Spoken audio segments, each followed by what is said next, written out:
Hi friend, তোমরা আগের ভিডিওতে দেখেছো আমরা সিকিম ঢুকে গেছি। সিকিমে আমরা হোমস্টে নিয়েছিলাম রুংলিতে। সেখানে পৌঁছাতে পৌঁছাতে আমাদের প্রায় ইভিনিং হয়ে গেছিলো, 4টে সাড়ে 4টে তো বেজেই গেছিলো, অনেকক্ষণ টাইম লেগেছে। তো তোমরা দেখতে পাচ্ছ আমরা হোমস্টের বাইরেই আছি। এখানে আশেপাশের ভিউ খুবই সুন্দর।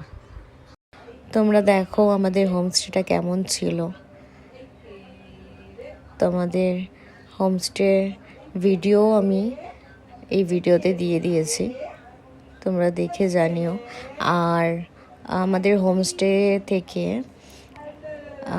যে ব্যালকনি আমাদের দিয়েছিল আমাদের রুমের, সেটা খুবই সুন্দর ছিল। আমাদের রুমের সাথে যে ব্যালকনি দিয়েছিল সেখান থেকে তোমাদের ভিউটা দেখাচ্ছি। সত্যি আমি খুবই মুগ্ধ হয়ে গেছি দেখে, এত সুন্দর। তলা দিয়ে রুংলি নদী বয়ে চলেছে, তোমরাও দেখতে পাচ্ছ। আমরা রুমে এসে ফ্রেশ হয়ে ইভিনিংয়ে আবার একটু শপিং করতে বেরোলাম রুংলিতে। দেখা হচ্ছে নেক্সট ভিডিওতে। বাই।